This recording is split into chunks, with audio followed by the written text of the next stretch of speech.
And that's the key that's missing in all onboarding programs and all enablement programs that I've found, that when someone hires me to help to bring out their training programs, that's the one piece I always find missing. I have yet to work with a company that's had that built into their program.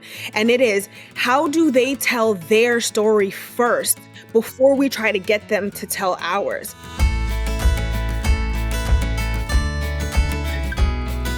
Welcome back to the Thoughts on Selling podcast. Today, it is my absolute delight and pleasure to have another sales enablement expert join me for a deep dive into sales enablement and sales performance and sales productivity and all things sales. Kaivona. Who is Kaivona Parker? Kaivona Parker is known as the Unboring Sales Specialist, and she is a mom from Jamaica, West Indies, originally here in New York on Long Island right now, and really passionate about bridging the gap between corporate training and community learning. Sales enablement, I thought I came up with it. I was like, I'm the first sales enablement specialist ever.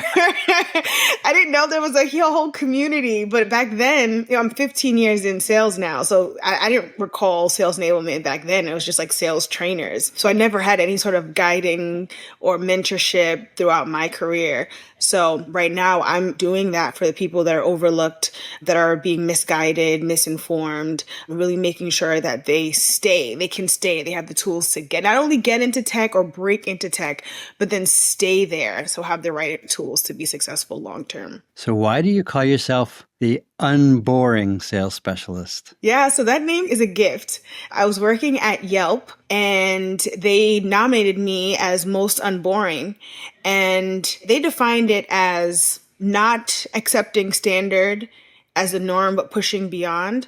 I have since reclaimed the word and defined it as creating spaces for folks to unmask and show their true selves so that they can feel confident and comfortable to grow in whatever avenues that they want. We have this whole this is my work self and this is my, personal life. But in sales, they intertwine. Your conversations, if done right, just become your personal life, your home life, your kids, your vacations. All of those things show up in the conversations you have as you're selling. So you shouldn't feel like you have to put that on the shelf to do your job. So how do you show up and have both of them and feel confident? And a lot of the times because we don't feel safe. So really unmasking and having folks feel safe enough to show up at work as whatever percentage of themselves they want to. That is just mind-blowing. And the reason that I say that is that 25 years ago, I decided to let down the mask and just be who I am. And there were no bizarre revelations, right? Yeah. Except that the funny, silly, crazy person that I am at home, that drives my wife crazy, is the same funny, crazy person at work now that drives my clients crazy and drove my managers crazy and coworkers crazy. And it's so much easier to be one person because you don't have to remember, okay, which persona am I? Right. And more importantly, it's not about me, it's about salespeople, right? I've had a number of conversations recently about being authentic because customers don't want to deal with a persona. We don't sell to our personas. Customers don't want to deal with a persona. They don't want to deal with a chatbot that's programmed to be nice. They want to deal with people who are human beings. Absolutely. They can read through it. And I remember when I was working at Nestle, I first got a glimpse into this authenticity thing. Sales was never my intention in life. I never said, I'm going to grow up and be a salesperson. I was in college and originally went to school for music as a major, and Caribbean parents, and we can relate, it was like, yeah, nah, that's not going to fly. So we switched over to business my junior year. So at that point, I was like, what am I going to do now? Right? I don't know what to do. So I said, I'm either going to join the Air Force or get a job somewhere and didn't know where. My college advisor saw me and said, we're going to this college fair. So we went to the college fair, and at the time, my Instagram handle was Coco K because I'm a chocolate girl. So I said this big sign, Nestle, all you think of Nestle is chocolate. A match made in heaven. Exactly. So I said, no, they call me Coco K, so I've got to work for the chocolate company. And I was myself, right? Didn't know anything. Long story short, they hired me on the spot. And when I got the role, it was a leadership development program. So I was able to work direct store delivery for all over the country. And I had steel toe boots on. I had to drive this class A 18-wheeler CDL. Like I was doing the thing. But I refused to show my femininity because I just assumed in order to fit into this world, I had to wear the steel toes, put the hard hat, put on the pants, all the things. And it did get me to a certain point. After a while, I just kind of like peaked. I stayed there, but I felt like there was more I could do and didn't know how. And it was because the mask was there. And, it was summertime and I was like, you know what? I'm finna put on some heels. I'm not getting on the truck today. I'm going to go walk the store. I'm going to go talk to the managers. I'm just going to like be myself. And once that happened, I grew the route to like $2 million in easily less than a year. And we were able to do so much with that route. And I keep that in mind when I think about my reps who I'm working with, my leaders. It's like, I knew that I was capping myself and didn't know how to unlock it. So I always ask, how much of yourself are you giving? Not giving to the point of depletion, but like, how much are you holding back? And when you hold back yourself, you also hold back your success. So, Kaivona, you know this. The more love you give, the more love you have. That's so true. So true. Yeah. You can't give yourself away and deplete yourself unless you're not taking care of yourself. And we've all seen that happen. People taking care of other people who don't take care of themselves. But that's not what I heard you say. What I heard you say was you shed the look and the uniform that you thought you had to put up for people, and you showed people your real self. And poof, guess what? They love Coco K. Holy shit. Yeah, I would say I had a Napoleon complex because I was 5'2". Are you still 5'2"? 5'2", yep. And driving with the big boys, I encountered oh my goodness, so much things just showing up as myself then too. But it just became fun after that. It was like people just like, yeah, that's Carrie, she's coming. They would want me to come on the route with them and have fun versus like what we call in Jamaica, the stush one, really stuffy and couldn't really have conversation. So people can't fuck with you if you really are being yourself. Yeah. That's just the way it is. I mean, they can try, but take nothing personally, right? It's water off the back of a duck. That's awesome. So right now, some of our listeners are going, I can't do that. I can't be me. And guess what? You're not saying that. That's not your voice saying that. That's a little voice in your head, that little demon on your shoulder going, I can't be me. It's like, you know what? Shut the fuck up. Go away. Yeah. I can be me. And you know what? I've worked with many, many salespeople who felt like they had to put on the business suit, the tie, the business dress, right? The shoes, and they forgot to bring themselves. They forgot to bring their personality, and everybody goes through the motions. I want to talk to you about this. And the customer goes, I want to listen about this. And then you know what? Nobody has fun. Nobody gets to the heart of it. Conversely, I was doing an opportunity review with a group of salespeople, and one woman said, yeah, I've got a compelling event. And I said, what? She goes, my customer has to get the system implemented by October 1st. So I get a deal by August 30th because she needs to get it done. And how'd you get there? Well, because I asked her, what's up for you? And because she was being real, she got the answer. I could have hugged her. I think I did. Yeah. So what's interesting about the examples that you're giving is people want to, but they don't know how. And there's not many conversations that talk about the how. We're just like, yeah, show up as yourself.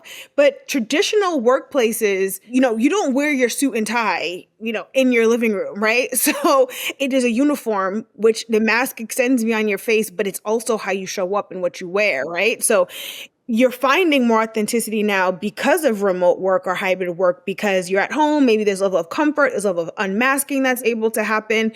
But still, we have an office or we have a corner or we have some place that, we're able to sort of like mask up a little bit. But as a leader, it is on us to create the spaces that allow the people that we work with to show up. It's an invitation. It's not just innate, especially if you're new to the workforce. If you've been here for a while, maybe you found some success. Maybe you because of your success, you got a little, little swag to you.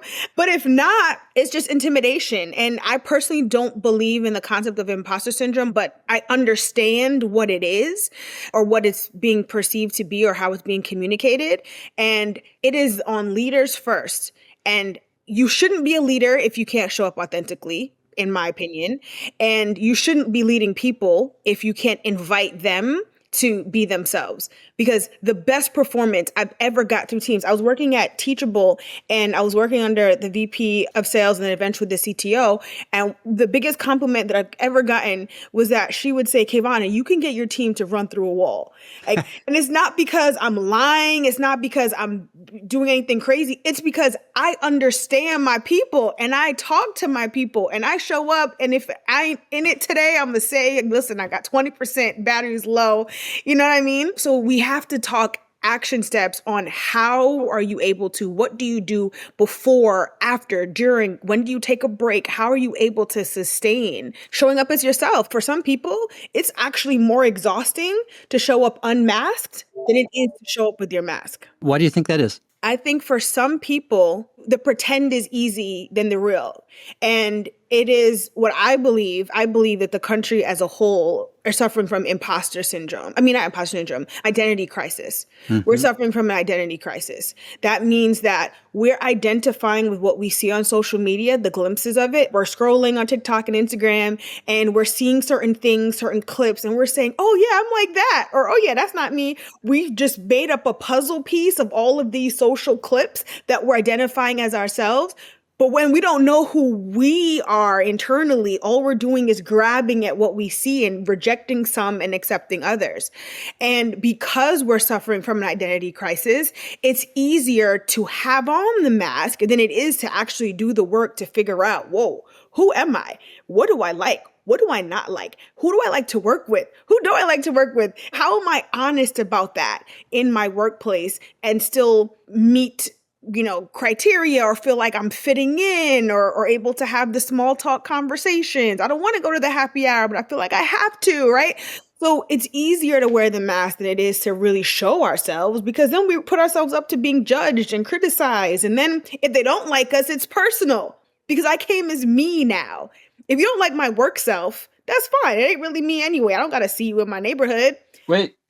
4 agreements. Take nothing personally. Easier said than done in sales, man. Easier said than done. It takes a lot of self-awareness. So, Kaivona, I'm going to go someplace. And I think, why is it hard? It's hard because when you get down to it, this is what I learned from my dog, to be present and to love unconditionally. And loving unconditionally, it is exhausting. Because until you really open your heart, it's easy. And loving unconditionally, it's easy once you're accustomed to it. And I'm talking about everybody, almost everybody. I'll make some exceptions. Getting back to social media, it's exhausting because it just is. The love unconditionally piece brought me to a place, and I'm trying to uncover what that is in real time, because what you're saying is true. And, I'm a believer. So my faith tells me that love unconditionally is in all spaces, work or otherwise. Absolutely. You don't draw boundaries around that. Right, exactly. And then the flesh, the human side of me is just like, yeah, but in the workplace, there's levels of that like I tap into, right? Because love unconditionally, yes. And still how I show that in a workplace versus how I show that in my personal life is just going to be different, because I'm not going to hug up and, you know what I mean? Like be very affectionate with someone at work. So those boundaries that are in place will sometimes make you feel like, am I loving unconditionally here? But it's just defining what that's like at work, because it's not all the same. There are some social norms that you don't want to cross those lines if it's going to hurt you professionally. And 10 years ago, one of my good buddies, one of my salespeople that I supported in the New York office, he lost his father. Like 10 of us standing around, man. I felt like the thing I needed to do was to put my arms around this man and tell him I love him. And I did. And nobody looked at me and said, you're weird. They all realized that it was just a moment. Yeah. And there's got to be room for that. If there's not room for that, I don't want to be in that situation. No, for sure. And I agree. I was actually in church on Sunday and the word was marketplace miracles. And it was talking about how, a lot of the times we want to see revival or just acts of God in church. And it's talking about how if we would only love unconditionally in our workplaces, we'd find that we would see expressions of God's love, even in the workplace.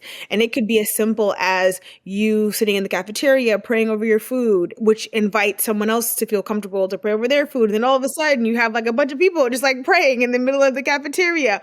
Or instead of existing with like gossip and someone comes to you and tells you, oh my gosh, did you hear about so and so, so and so? And your response is, oh yeah, tell me, as opposed to, man, I'm going to pray for them. Or, man, thanks for sharing. I want to reach out to make sure they're okay. Or, that's also what reminds me of you sharing, like, hey, I just want to hug somebody or embrace something. Oh my God, my dad is like a walking minister. He got a new job recently, and my grandmother passed away this past Christmas, and his new boss suffered a loss, and my dad just like prayed for him on the spot. And now this man has my dad in his office for like hours in the day, just building relationships. He's like, I got, this is my boss. I'm supposed to be, but that's the love that he was able to show. Yeah. So how do we take this into a sales organization and help salespeople to become themselves, right? At some level, we're talking about sales enablement. At another level, we're talking about helping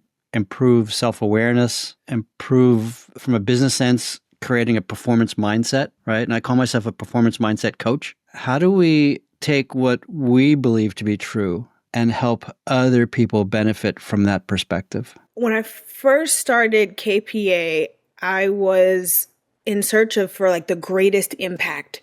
How do I hit the most people and share this? We're like, I want to be on all the stages. I want to share this gospel, this word to like everybody. And what I realized is that I've had the greatest impact in small, intimate, I'm talking like less than 20 people environments. And that has been more like exponential growth from those small ones than I have from any of the big stages, thousands of people I'm talking to. So how do we? It's one meeting after one meeting after one meeting. It's when you second guess if you should share whatever that is. I always say your first thought is usually the right thought, and everything else afterwards is just noise. Second guessing. Yep. Second guessing. Exactly. Yeah, that voice on the shoulder going, you shouldn't say that. Hey, fuck you. Exactly. Yeah, exactly. Exactly. So, we were talking about how enablement and hiring should have closer bonds and closer relationships. If we're talking about sales, we're talking about building out sales teams here. Starts from that hiring manager. How can the sales enablement manager meet with the hiring manager and implore the hiring manager to share these stories? And then we bring on someone who now feels empowered to share their stories. They're going to join the team. And then it just becomes a ripple effect from just hiring and recruiting. Yeah, there is that ripple effect. I've looked for that same leverage or that same impact. And for a long time, I resisted coaching because I felt like coaching was small. Coaching was one person at a time. And then I realized that was just a load of crap. That was my inner saboteur saying, nah, you can't do that. Nah, you can't have that impact that way.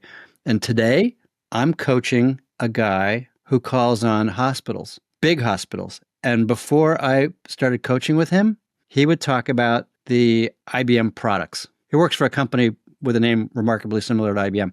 So I can't mention any names. So he would talk about the products. Now, when he goes and meets with the leaders at a hospital, he doesn't talk about products.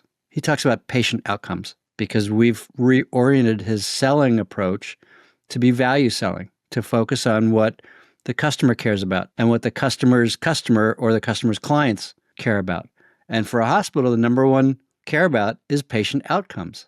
It's not getting version 3.2 of the IBM XYZ product. They don't care.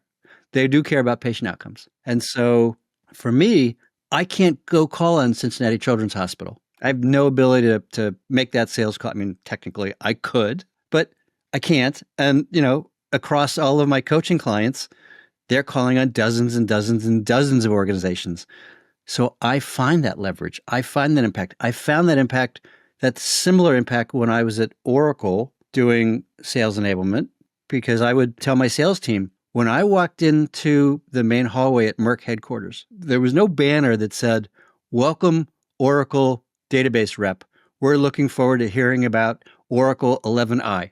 There was no banner that said that. There is a banner in that main hallway that says, if we don't act quickly, 4 million mothers will die. And that's been a decade-long initiative that Merck has been on. And I would share that perspective, that context with my sales team. And I would say, if we wait till tomorrow to act instead of today, people will die. If we don't help our customers at Merck do their job better and faster and more effectively, mothers will die. Is that okay with you? That's my leverage and enablement. There's so many things that you touched on just then. One is it's all framing and storytelling with authenticity, right? So that's one of, like, I don't say top offers right now, but one of the things that I'm most requested for at the moment is storytelling your brand or storytelling, your mission. And I just actually did a company-wide 50-year anniversary, and they did a series of workshops, and they selected me. They're calling it Olivia Pope because I can't say their name or anything like that. They work with the government, and so they can't share. But that's the point. The point is that a lot of the work that they do, they're the person behind the work. So they would never get the credit for it because they're under the radar, right? Olivia Pope, if anyone's watched Scandal. So they brought me on to talk about storytell. How do you storytell work that you can't share, right? I'm like, if y'all can't do it, how y'all expecting me to do it? But it's how do you share the stories, and it's internal and external, not just client facing. But if I work in IT, if I work in HR or people or whatever, how do I also share the impact of the work that I do to the greater good and the greater mission of the company, right? So there's that aspect of it. And then there's also the aspect of it where, sales, especially if we're talking about authenticity here, it's also one of the things where you're not going to last long if you don't believe in the product that you're selling. I mean, I don't know what that looks like for everyone. For me personally, I can sell anything. I don't have to have like a personal story tied to it. I'm very money motivated. So you got me to write check and I'm going to go for it. I'll use someone else's story as my story. That's me. But for others, especially when they're first starting out, it's like that, where it's like, I want to be able to speak with that conviction so that it's believable and it's authentic and it's genuine to me. I think, later years on, you can kind of do, whatever you want to do. But that authenticity comes from the reality of how real does this hit for me? Are you okay with that? Like you said, are you okay with that? Millions of mothers will die. Are you okay with that? So how do we get, this is something I grapple with, how do we get those more junior salespeople, the less experienced salespeople, to one, feel comfortable being authentic and being in storytelling mode, and two, just as importantly, how do we load them up with authentic stories? It's understanding their own stories first. And that's the key that's missing in all onboarding programs and all enablement programs that I've found, that when someone hires me to help to bring out their training programs, that's the one piece I always find missing. I have yet to work with a company that's had that built into their program. And it is, how do they tell their story first before we try to get them to tell ours? So what does that look like? That looks like, what are your transferable skills? Why did you get hired? Like, sell me on your story as to why you got hired. And if you have no sales experience, what did you pull from? Did you pull from the dog walking, role that you had? Were you in sports? Did you come from a low income family and now you're the first in whatever that is? Like, what is your story? We talk about the why, but sometimes the why, it's important, but it changes, it evolves. And sometimes it's not the why, but it is the what. What is your current story that makes you move? And then the why sort of stems after that. So we get them to show up or to tell the stories or understand their stories and to be authentic by having them pull from their own life, from their own existence. And then we create a formula based off of that to then apply to the work scenario. And the same formula that had you passionate about that is the same formula we apply here. I love that. I have a coaching client who, whenever times get challenging, and she works with two very large accounts, so sometimes it can be challenging, I ask her, who are you? And she says, I'm the mama bear. She's the primary provider for her family. She's got two young kids. She says, I'm the mama bear, and nothing will keep me from providing for my family and taking care of my family. And I have to tell you, the first time she told me that, it sent goosebumps up and down my arms, right? And I know that anytime she's feeling a little defeated, which happens occasionally in sales, I just say, who are you again? I'm the mama bear. And she doesn't even need to growl. Yeah. It's, it's right there. Yeah. It's right Yeah. there. Yeah. That's her origin story. And I don't know where it came from. We've spent a lot of time exploring some stuff. That's her driver. That's her context of, I will let nothing stand in my way. And by the way, that alone isn't sufficient for sales success, right? You can have someone who is like a steamroller, and guess what? All their customers come out flat. So true. Yeah. Yeah. For me, the two most powerful attributes that a salesperson can have is one, curiosity, and two, ears bigger than their mouth. The ability to actually listen and perhaps empathize. Not all salespeople can empathize or do empathize. At minimum, they have to listen and put it in some sort of context.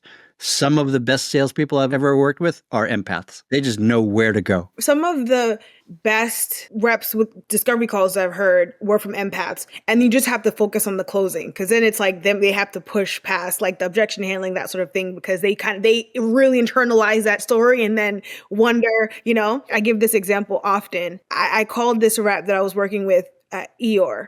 Lovingly, affectionately, like Eeyore, right? But clearly my personality is very bubbly. I'm very just out there. No, wait, what? Really? Yeah, right? Who would No have kidding. thought? You're so shy and reserved. Right, I know. And then if you think of ER for Winnie the Pooh, very monotone, very slow. And when I first started work, even when I was doing the consultation, I was like, man, I don't know if I want this person as a client, because how am I going to do this? That challenged me to say, who am I working with? And why do I feel like, why is this a challenge? Right. And it was one of my favorite clients to work with, because it proved that formulaic thinking of not just the, people say, oh, you got to be you have to be extrovert in order to be in sales and all these sort of things. And it's just like the mama, I'm saying this because long-winded reverse way of acknowledging your mama bear. For him, new husband, new father. He didn't have the grizzly dad, but it was just like, I'm new, right? Like this is new for me. I'm not trying to fail at this. I don't know what failure looks like outside of just like divorce, but like there's failures within your marriage as well. It's like, I want to be great. I want her to be proud of me, both of them to be proud of me. And when I heard that, I was like, okay, Kay, let's figure out the formula, because, like we got to make Eeyore successful long term. And people will question themselves whether their why is strong enough, whether whatever the case. But if you can equip them with repeatable processes, to have them focus on process versus the outcome, not just try on the quick wins, or like you said, like, it's not sustainable. Don't just focus on the quick wins, but focus on what did you do to get that win. And if you did that over and over and over again, what are the nuances that will allow you to keep winning? That's how we help people show up and last long term. I love that. I absolutely love that. So whenever I get frustrated with someone else's inability to do something or get something, I very quickly realize it's not them, it's me. I have an inability to get to that next level of coaching or communications. It's my failure, not theirs. It's my inability to talk their language, to empathize with them, to align with their thinking and feeling, and get them to where I think they need to go. Lee, you are speaking to me. I mean, I'm a mother of a 5-year-old, so I'm Good luck with that. challenged with that every single day. Okay. Oh my goodness. That mirror that's put in front of me, being a mother and communicating and trying to communicate with a very intelligent 5-year-old. And she's been working side by side with me. So she's also her mom's girl. She's selling me now, or she's hearing me on so many sales calls. She's selling me. Oh, the best salespeople are 4 and 5-year-olds, because they've got that why down like clockwork. Why, Mom? Why this? Why that? Why do you do this? Why should we do that? Why can't I do that? Negotiation skills, impeccable. Okay. I remind, mature salespeople, your best question is why. Why do you want, stop talking about what your thing can do and start asking why. Why do you want to do that? What's the impact? Why did this happen? Why does your customer choose you? Why did this not work? Right? So just be curious. Yeah. And to your point, as a leader, when we don't see the results that we're looking for or the communication. It is. I often give the analogy where I write a 6 down on a piece of paper, right? And you're on the other side of me, you see a 9 and I see a 6. And too often we haven't, as salespeople, as leaders, we haven't gone to their side first to see what they see. Why are they wearing glasses? Are they too far? Why are they seeing this? And then inviting them to come and see what's happening on this side, because sales is an invitation to something new. It should be an invitation. In order for you to be successful in that, it is to ask the questions, be curious, but you have to take that walk to their side first and then invite them to see that difference. And the sales psychology of it all is beautiful. It's art to me, right? But we skip over the psychology of it too. And it's one of the biggest, I love sales psychology. And when I talk to reps and I ask the forum, what do they want to learn about? It's always sales psychology. It's always. If you can incorporate that into your training and onboarding, you will have people hooked. Because a lot of the mental side of sales, we don't talk about. We are so quick to just get them technical, product, process, boom, boom. And it's pause for a second. Let's talk about the humanity that we are also talking to other human beings who got their own stuff going on, especially if you're cold calling and you interrupting people's life. Hello. Yeah, it's not going to be all, smooth sailing here. Why do you think sales enablement focuses so much on the objective stuff, the product, the company, the market? All right. Well, you said we could be real and broad here, Lee. A lot of the times, senior leaders are so KPI driven, and enablement is just seen as a training machine. We just spit out these trainings to help us get to this KPI, and that's all that it is. Whenever there's a training, contact sales enablement. Whenever the product, contact sales enablement. And we don't see beyond training. What is the motor even behind the training, right? You want people to stay at your company. And what's going to allow them to stay is not just them understanding the product and your sales stages. It is also having them feel tied, especially now in 2025, when we have a generation of folks that are not just doing stuff for money. They will leave and go some ways where they feel like their purpose is aligned. We're looking at networking now. Networking events are not the same anymore. If you don't have activities that are rooted in deep work, they ain't showing up. They will pay more for that than they would for a free happy hour. It's not the same. And if we don't bring that to enablement into our training and to our onboarding, we will lose them. So because of this misnomer that enablement is tied to KPIs and training, we don't often leave room for the development of reps. And we need to change that ASAP. From your lips to God's ear. Yeah. Yeah. Except I don't use the word need, because that's unempowering. It's disempowering. When you and I say we need to change that, what changes? Yeah. Nothing. Yeah. It's a good point. Nothing changes. And I'll go back to one thing you said earlier. One person at a time, one organization at a time. You have the passion for human performance improvement. I have the passion for human performance improvement. We can get onto the Revenue Enablement Society website and go, we need to change this. Nothing's going to happen. I can shout into the void on LinkedIn, we need to change this. Nothing's going to happen, right? I hope, and hope is a 4-letter word I never use in business.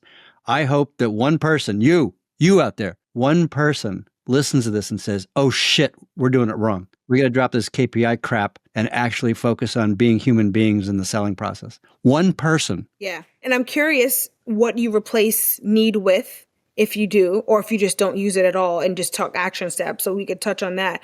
But also, it's not even to drop the KPI, but it's to add layers to it. Because outside of the corporate side, on just my consulting side, the reason why, let's say I wouldn't get hired, one of the most common reasons why someone wouldn't hire me is because they had the thought of what they wanted to hire me for. And then I uncovered that what you actually need is not what you thought you needed intended when you came to me. And so I'm giving you a completely different diagnosis than what you thought. And they're just so stuck on what they initially intended that I'm wrong. And we're not even going to talk about the, like, being black and being women. We're not even going to talk about that. We're going to talk about the facts here of just the misalignment. So that's on the consulting side. So now think about it from a FTE side, where now I work with this company. I have to bend if my CTO is telling me, Kaivona, you got to we need trainings to help get, 30% this in 3 months. And I'm saying 3 months, we have, 300 reps. No, we need more time. And now we have to find a balance. And you really know it's not what's going to happen, but you have to, align with the needs of the company and all these things. So expectations are just not realistic as well. So we have to really be understanding and use the data. I mean, if you've never hit a certain number in the entire performance of your company and now you want me to come do it in 2 months, it's like, okay, let's look here. But Kaivona, you're a superhero. You can do it. I can do all things. There you go. So, I've been a consultant, I've been an FTE, and it's amazing. I consulted with Oracle and they listened. And then I was an FTE with Oracle. They stopped listening. It's amazing how once you're inside, your opinion is not sought. So back to your previous comment. I'm not a huge fan of Sandler sales as a methodology in the enterprise. They do have some interesting techniques. The upfront contract is one that occurred to me. So instead of saying need, I was talking with a coaching client yesterday. He goes, I don't need to, I have to. It's like, okay, one more time. I'm going to. Okay, so what's the challenge with I'm going to? It means you're not doing it now. You're not committed. How about I am? It's some version of be, do, have. So I declare myself a great salesperson. I'm being a great salesperson. Now I'm doing the thing that a great salesperson does. Then I have the results. Yeah, that's great. It's kind of like when we say, like I used to say, I'm trying to do this. And my god sister should always say, you're not trying, you're doing. And you're just going to get better at doing, but you're doing. There's a famous philosopher that once said, do or do not. There is no try. Yeah, I'm getting better at, or I'm working on, but it's all action where it's either you're doing it or you're not. Yeah, that's great. I love that. I say to my wife, I'm working on taking out the garbage. And she'll say, either do it or don't do it. And if you don't do it, you're in trouble. Yeah, that's good. That's good. So we've covered a lot. Here are a couple of key takeaways. First, the value of being authentic, letting the mask down and being yourself. Because holding that mask up is exhausting. Second, storytelling, the value of storytelling in sales. And then that brought up telling your own story, which is something I hadn't thought of before. And there's such sweetness in that of onboarding a rep and saying, so what's your story? Why are you here? I've onboarded hundreds and hundreds of reps, and I would always tell them what the company story is. And by company story, I'm not saying Oracle was founded in 1997. I would tell them the company story is you are a sales professional, and a professional works at their craft. You're not an amateur. You don't just go play Weekend Warrior and play baseball Saturday morning. You work all week and you are ready for those at-bats. God, that baseball metaphor. You know what's a good example of the what's your story? And companies have this. It's not just what's the company story, but then it's also what's the founder story? Like, why did they found the company? But again, we never then ask the rep. So at Yelp, the founder story is that his dog was sick and he couldn't find a reputable veterinarian.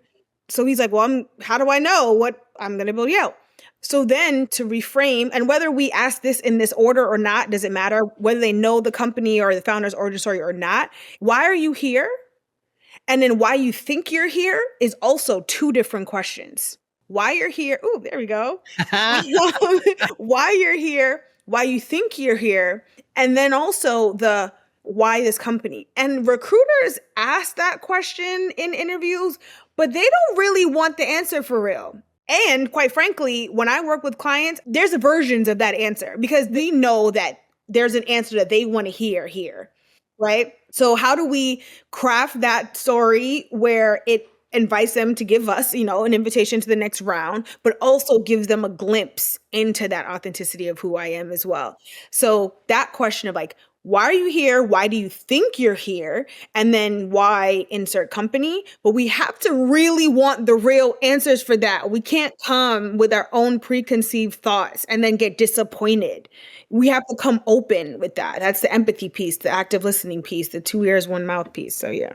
Another key takeaway, and probably the third of the three that I'll mention, is sales as an invitation to something new. I've never heard it said quite that way. And I love that because you really are inviting, you're choreographing a move to something new. And not all customers want to go there. So you have to enroll them in that journey. You get to enroll them in that journey. And the reason why I like this as an invitation is because the language, and I'm a huge proponent of words and word choice. That's why I tapped into your need, which I love, but I'm going to leave with that like internally, is an invite really allows you the opportunity to genuinely share like what's going on, right? You might have a list of features on an invitation, right? The list of features might be, we have pizza, we have, free drinks, we have this. Side by side with your work, we have unlimited, free startups, free signups, whatever. But if you don't know if that person lives in the area, if you don't know if that person is free on Friday night, if you don't know if that person even is interested in whatever, like there's a level of discovery that you're going to have before you say, oh man, you're going to love this. You should come. At least that's what you would hope. And that's the whole like concept behind like the invitation. You just automatically will go to their side first and be like, do you live in the area? Are you typically here on Fridays? Cool. You should come too. That's awesome. Knowing the other person and aligning to that other person's reality at some level. Kaivona, have you ever done improv? I've done improv for 4 years at the Magnet Theater in New York City. Love improv. That's awesome. 4 years. Wow. So I read Daniel Pink's book again, To Sell is Human, last fall, about a year ago.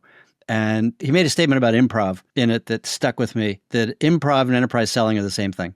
He didn't say enterprise. Selling and improv are the same thing. If ever anyone has ever taken a workshop of mine or been in any of my sessions, I play this game every single time. In all of my onboarding, even in companies that I have left, they're still using this. And it's the yes and game. The yes and game is sales objection 101. That formula is tried and true, and it works. I have said the most absurd things after yes and to get someone. It's literally just incredible what you can do with a yes and, right? So for those who've never heard of it, yes and is you get an objection and the objection is wild or whatever it is. And you follow up with saying, yeah, a statement that allows you to understand, empathize. Yeah, I totally get that. And then you extend the invitation to further the conversation in the way that reroutes it to how you want to go. See, I've said some wild things like, yes, and because your shirt is blue, we should go over to so-and-so. Like I've said, but again, because it's not negating and it's no buts that, will have you feeling defensive, you can say anything in the world. Yeah, that's awesome. At Oracle, my value selling team was known as the yes and team. Really? Yeah, no buts allowed. No buts allowed. Yeah. No buts allowed. No buts allowed. And it's so funny because every time I give that training, I have to be really conscious of the messages I send because if ever I send a but, everyone's like, Kaivona, and you're not living your authentic self. Exactly. Yes, but sometimes I am. No buts allowed ever. Where can people find you? On LinkedIn, this is my name, Kaivona Parker. If you type in Unboring Sales, I'm likely going to be the only person that pops up. And then KP Agency, KAIP agency.com is the website. Those are my two most popular sites so you can see all of the things that I have going on. If you're just curious about my life, then Kaivona Parker on Instagram. There's a lot of the behind the scenes with like me, my daughter, entrepreneur work, things like that. How do you spell your first name? KAIV as in Victor, ONA. Got it. Awesome. Absolutely awesome. I so enjoyed our conversation. We will have to do this again soon. Yes. And whenever you're in New York, come by. Where are you? Cape Cod, south of Boston. Got it. Okay, cool. I'm going to be in Bryant University for a sales competition. That's like... No way. Yeah. You're going to hang out with Stephanie? Yes. Are you going to come to that? Are you going to that? When is it, September? Yeah, I got to look back the dates on my calendar. I think so. let's go ahead and wrap this up. Again, thank you, Kaivona. This has been absolutely fascinating. Just a wonderful deep dive into things that actually make salespeople human and help customers to be more successful and organizations to be more successful and salespeople to have more fun. Yes. Thank you for having me, Lee. Genuinely such a good conversation, good chat. So great way to spend the morning. We'll do this again soon. Yeah. Thanks, Kaivona. Thank you.